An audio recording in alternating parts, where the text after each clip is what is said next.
여러분 행복하십시오. 성령 충만하십시오. 아멘. 이사야 58장 11절 12절 말씀을 읽었어요.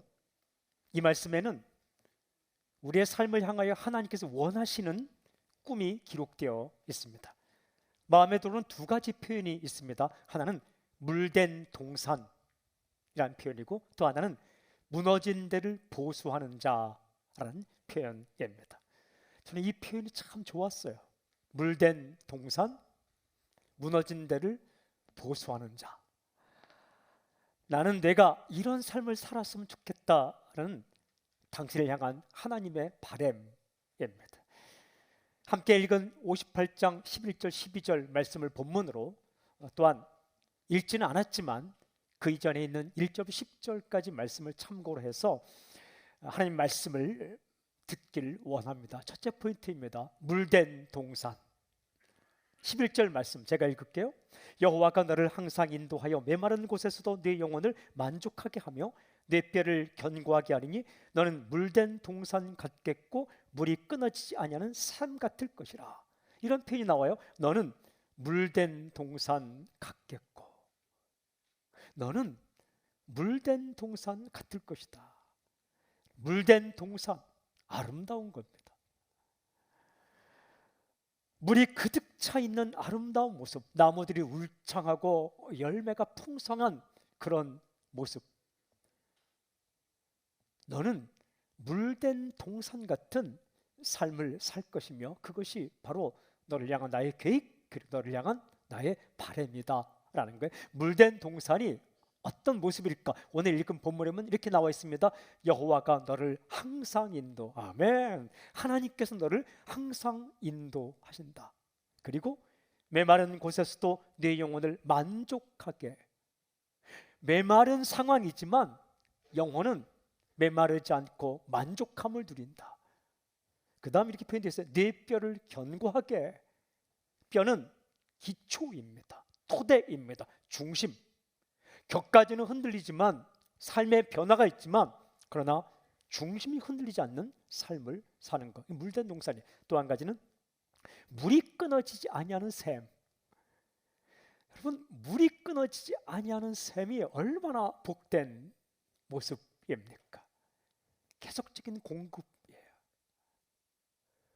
없는 줄 알았는데 공급되는 것. 여호와가 너를 항상 인도, 메마른 곳에서도 내 영혼이 만족하고 내 뼈가 견고하며, 그리고 물이 끊어지지 않은 샘. 이게 물된 동산 같은 인생입니다. 전 참 좋았어요. 그래서 오늘 이 말씀을 송구영신 예배 때 우리 성도님 같이 나눠야 되겠다라는 이렇게 결단을 하게 되었어요. 9절 보면 물된 동산에 대해 조금 더 설명합니다. 9절 말씀. 네가 부를 때에는 나 여호와가 응답하겠고 네가 부르실 때에는 내가 여기 있다 하리라. 와, 우리가 하나님 부를 때에 하나님께서 내가 여기 있다. 뭐 들어줄까? 뭐 해줄까? 내가 여기 있다. 이렇게 대답할 것이다. 얼마나 아름다운 인생입니까? 저는 선포하고 축복합니다. 새로 시작하는 한 해에 우리 사랑하는 성도님들의 인생 한 분 한 분 인생이 물된 동산 같은 삶이 될지어다. 예. 그리고 나서 두 번째 포인트, 무너진 데를 보수하는 자. 기가 막힌 거예요. 이어지는 12절 이렇게 되어 있습니다. 내게서 날 자들이 오래 황폐된 곳들을 다시 세울 것이며 너는 역대에 파괴된 기초를 쌓으리니 너를 일컬어 무너진 데를 보수하는 자라 할 것이며 길을 수축하여 거할 곳이 되게 하는 자라 하리라. 이런 표현이 나옵니다. 너를 일컬어 무너진 데를 보수하는 자라 할 것이며. 그러니까 나는 물된 동산 같은 인생을 살고 다른 사람을 향해서는 무너진 데를 보수하는 자의 인생을 살게 된다. 기가 막힌 거예요. 무너진 데를 보수하는 자의 인생을 이렇게 표현합니다. 오래 황폐된 곳들을 다시 세울 것. 할렐루야. 오래 황폐된 곳을 다시 세운다. 부흥입니다. 당신의 가정, 당신이 서 있는 곳, 그리고 하나님께서 당신을 세우신 그곳에 당신을 통해 보수하는 역사가 일어나는데 오래 황폐된 곳이 다시 세워진다. 그리고 파괴된 기초를 쌓으리니 파괴된 기초를 쌓는다. 교육이 무너지고 아름다운 문화가 무너지며 사람과의 관계가 무너진 곳에 당신이 가면 그것이 파괴된 기초가 다시 쌓아진다. 무너진 데를 보수하는 자의 인생. 그리고 이렇게 되어 있습니다. 길을 수축하여 거할 곳이 되게 하는 자. 저는 이 구절이 참 좋았어요. 길을 만들어 거할 곳이 되게 한다. 얼마나 아름다운 인생입니까? 길이 없는 줄 알았는데 기도하고 말씀 믿고 나아가니까 길이 열려서 거할 곳이 되게 한다. 이런 삶이 무너진 데를 보수하는 자입니다. 아름다운 삶입니다. 세우고 살리고 길 만들고 파괴된 기초를 다시 쌓는 것.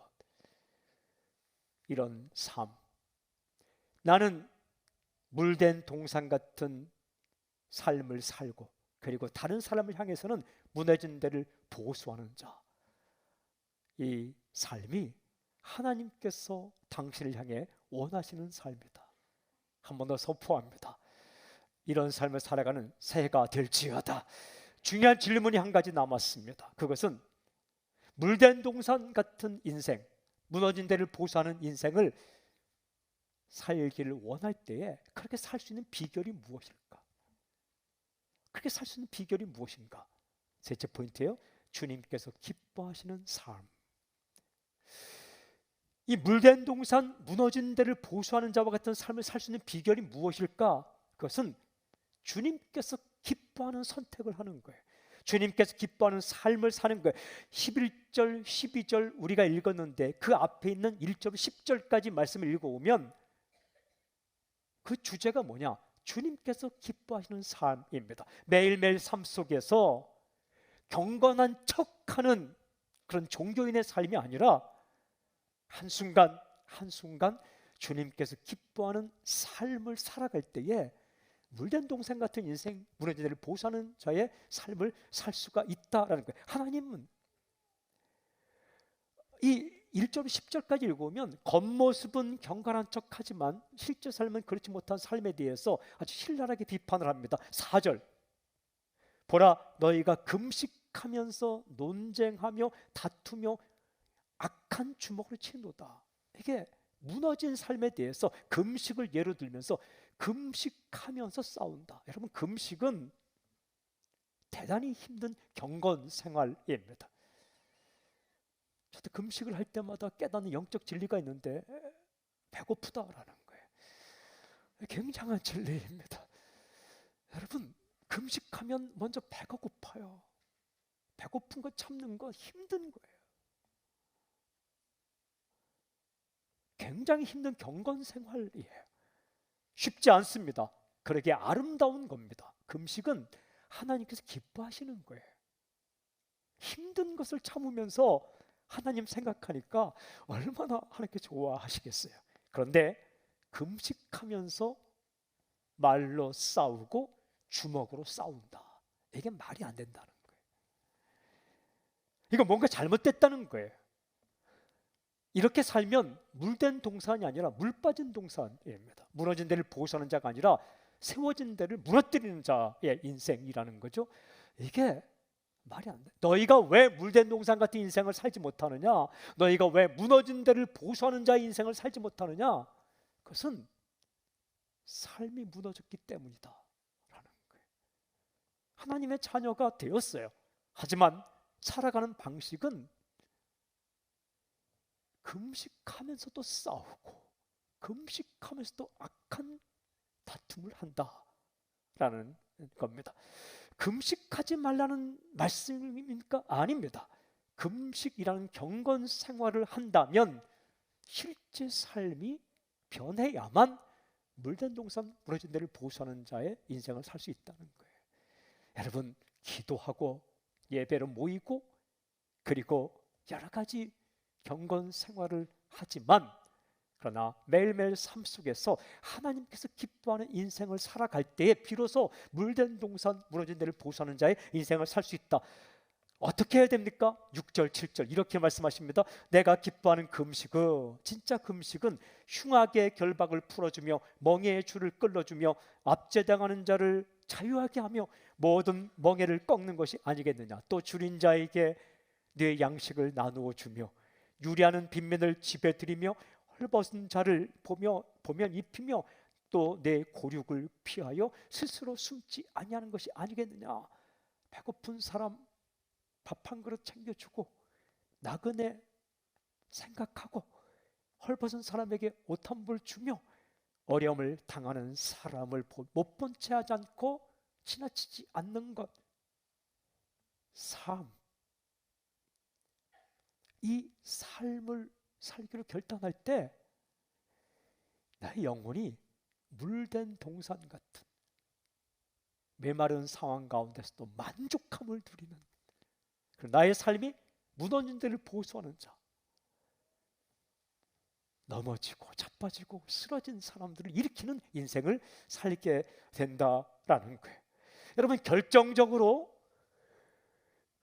9절 10절 말씀이 중요합니다. 왜냐하면 삶이 중요하다는 1절부터 8절까지 말씀을 그대로 받으면서 오늘 우리가 읽은 11절 12절 물된 동산 같은 인생, 무너진 데를 보수하는 자의 인생을 말하는 11절 11절로 가기 이전에 9절과 10절이 있기 때문에, 그러니까 삶이 중요하다는 그 맥락을 받으면서 무너진 데를 보수하는 자, 물된 동산 인생으로 가기 위한 결정적인 그 구절이 9절 10절인데 제가 읽을게요. 만일 네가 너희 중에서 멍에와 손가락질과 허망한 말을 제하여 버리고 줄인 자에게 네 심정이 통하며 괴로운 자의 심정을 만족하게 하면 물된 동산 같은 인생, 무너진 데를 보수하는 자의 인생을 살 것이다. 만일 내가 너희 중에서 멍에와 손가락질과 허망한 말을 제하여 버리면, 손가락질 하는 거 제하여 버리고 허망한 말 하는 것 제하여 버리고, 그리고 줄인 자에게 내 심정이 통하고 괴로워하는 자의 심정을 만족하게 하면, 위로하고 격려하면 뭐예요? 진짜 주님의 제자처럼 삶의 한 절 한 절을 말씀으로 살아내면, 그 다음에 오늘 읽은 말씀이에요. 너는 물된 동산 같겠고 사람들이 너를 일컬어 무너진 데를 보수하는 자라 할 것이다. 여러분, 우리가 믿음으로 출발했어요. 하나님의 자녀가 되었습니다. 하지만 왜 우리는 삶의 현장에서 물된 동산이 아니라, 무너진 데를 보수하는 자가 아니라 그저 그렇게 살아가야 가고 있습니까?